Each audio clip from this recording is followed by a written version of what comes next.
पहला सौभाग्य तो हमने जन्म लेते ही पाया। बड़े भाग्य मानस तनु पावा, बड़ा भाग्य पहला पाया, मनुष्य तन पाया। मान लो भैंसिया बने होते तो क्या कथा सुन पाते या कह पाते? तो पहला सौभाग्य क्या?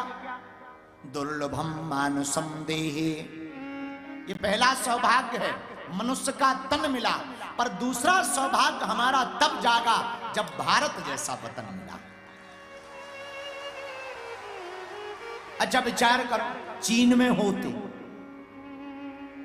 छोटी छोटी आंखें, सबको देखने के बाद ऐसा लगता जैसे day copy paste Brahma ji ने लगातार कॉपी पेस्ट कर दिया। उनकी मजाक नहीं कर रहे हम, पर अगर चीन में होते या अन्य देशों में होते तो क्या कथा कह पाते, सुन पाते? चीन में होते वहीं चिंग चंग चांग चंग चमांग चमांग। तो दूसरा सौभाग्य, पहला सौभाग्य दुर्लभम मानुषम देहे, दूसरा सौभाग्य भारत जैसा वतन, पहला सौभाग्य मनुष्य तन, और तीसरा सौभाग्य सनातन धर्म। ये भी सौभाग्य है। स्वधर्मेन धनम श्रेया पर धर्मो भयावह, गीता में भगवान कृष्ण कहते हैं। सनातन धर्म की महिमा क्यों? सनातन का मतलब इस संपूर्ण सृष्टि में जितने भी देश हैं, द्वीप हैं, उपद्वीप हैं, महाद्वीप हैं, जहां जहां रहने वाले मनुष्य मात्र हैं, उन सबकी जीवन शैली, जीने की आचार संहिता का नाम सनातन धर्म है। हर चीज की एक आचार संहिता होती है, तो मनुष्य की आचार संहिता सनातन धर्म है। अभी हम जब सौरभ जी के साथ बैठे थे कमरे में, चाय पी रहे थे, तो ये अमेरिका में रहते, WWE में ढिसुम ढिसुम करते, तो हम इनसे बात कर रहे थे। तो हमने कहा कि आपको विदेश कैसा लगा? हम भी गए 2-4 जगह, 2-4-10 दिन के लिए। बोले गुरुजी, अकेला रहना हो तो अमेरिका में रहो, और मजे में रहना हो तो भारत में रहो। वहां लोग हैं, इंसान हैं, पर इंसानों को एक दूसरे से मतलब नहीं है। हमारे भारत में गांव में किसी की चोरी हो जाए तो पूरा पूरा गांव बैठा रहता, कहे भैया कितने बजे हो गए, कितना चला गया।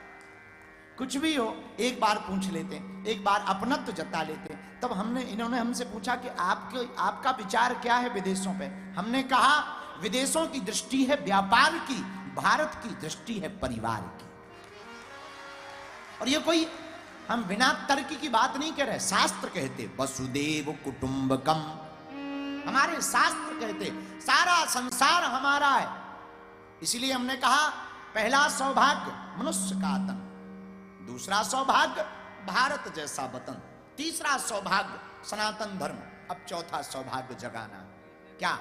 तर्कवादी बुद्धि के मालिक बनना है, विचारवान बनना है, प्रज्ञावान बनना है, बुद्धिमान बनना है। मेरे पागलों, जब तक आप प्रज्ञावान, तर्कवान, विचारवान, बुद्धिमान नहीं बनोगे, तब तक आप जीवन जीने का आनंद नहीं ले पाओगे। इसलिए भारत के लिए हम आज का सूत्र देना चाहते हैं, इस भारत में भिक्षा की जगह शिक्षा पर जोर दिया जाना चाहिए। युवान भाई बहन, याद रखना मेरे भाई और मेरे बहनों, आप भिक्षा को बढ़ावा दोगे तो कंगाल बनोगे, शिक्षा को बढ़ावा दोगे तो विश्व गुरु बनोगे। क्योंकि तर्कवादी आदमी को कभी हराया नहीं जा सकता। जीने का मजा अगर आपको लेना है तो आपको बुद्धिमान तो बनना पड़ेगा। और हमसे कोई पूछे कि बुद्धिमान कैसे बना जा सकता? बुद्धिमान कोई गुट्टी नहीं है कि पी जा सके। अनुभव और पढ़ाई, ये 2 चीजें हैं जिंदगी में जो आपको बुद्धिमान बना सकती हैं। तीसरी जरूरत हमें लगती है, आज एक किसी ने हमको पत्र भेजा, सुबह सुबह कोई पढ़ा लिखा होगा और थोड़ा मोड़ा अंग्रेजी लोग पढ़ लेते हैं तो प्रायः बोल देते हैं। ये कोई पत्र हमारे पास में आया केरल से, इन्होंने हमको लिखा कि कथाओं की क्या जरूरत है, 3-3 घंटे कथाओं में बर्बाद होते हैं, समय बर्बाद होता है, इतना पंडाल लगता है, इतना खर्चा होता है, इतनी टीवी बुलाई जाती है, इतनी व्यवस्था की जाती है, भला इससे क्या फर्क पड़ने वाला है, देश का क्या भला होगा? हम आपको बहुत मानते हैं, आपकी कथाएं बहुत सुनते हैं, लगभग 3 साल से आपको फॉलो कर रहे हैं। अब कितना उल्लू आदमी है, हमारी कथा सुनता है और कथा ना होने का क्वेश्चन कर रहा है। कितना उल्लू, 3 साल से कथा सुन रहा है और कथा ना हो इसी पर क्वेश्चन कर रहा है। मेरे ठटरी के बरे, तुमने कहा कि कथा क्यों होनी चाहिए? कंप्यूटर, आपने लिखा आपकी पढ़ाई बहुत अच्छी है, आप आईटी सेल में काम करते हैं, पदस्थ हैं, बहुत अच्छा है। मेरे प्रिय, मेरी आत्मा, कंप्यूटर के जमाने में जब कोई कंप्यूटर चलाता है, इंटरनेट से कनेक्ट करता है, तो कंप्यूटर में वायरस आ जाते हैं। जब वायरस आते हैं तो कंप्यूटर हैक होने लगता है। तब क्या किया जाता है? एक एंटीवायरस नाम का प्रोग्राम इंस्टॉल किया जाता है।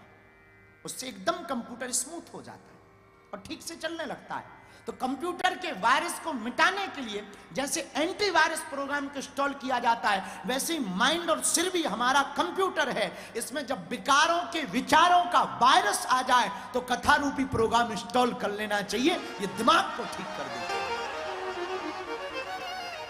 ये तुम्हारी बुद्धि को ठीक करने के लिए बेहतरीन औषधि है, तुम्हारे मन मस्तिष्क को खोलने के लिए बेहतरीन औषधि है, तुम्हारा आईना दिखाने के लिए बेहतरीन औषधि है।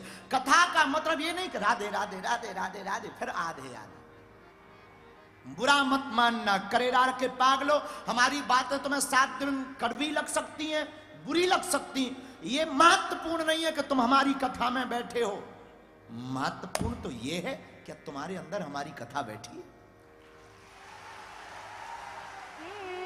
आप हमारी कथा में आए, ये कोई तुमने हम पर उपकार नहीं किया, भगवान पर भी तुमने कोई उपकार नहीं किया, तुम कथा में बैठ गए, ये कौन सी बड़ी बात। थिएटर में जाके भी तो बैठ जाते, मंत्रालय में भी तुम बैठ जाते, पड़ोसी के घर के बाहर भी बैठ जाते, तो तुम कथा में भी अगर बैठ गए तो कोई उपकार तुमने परमात्मा पर नहीं किया। और यह भी तय कि तुम 7 दिन की कथा सुनकर के समझो कि तुम्हारे सब पाप कट गए, तो ये उल्लू बना।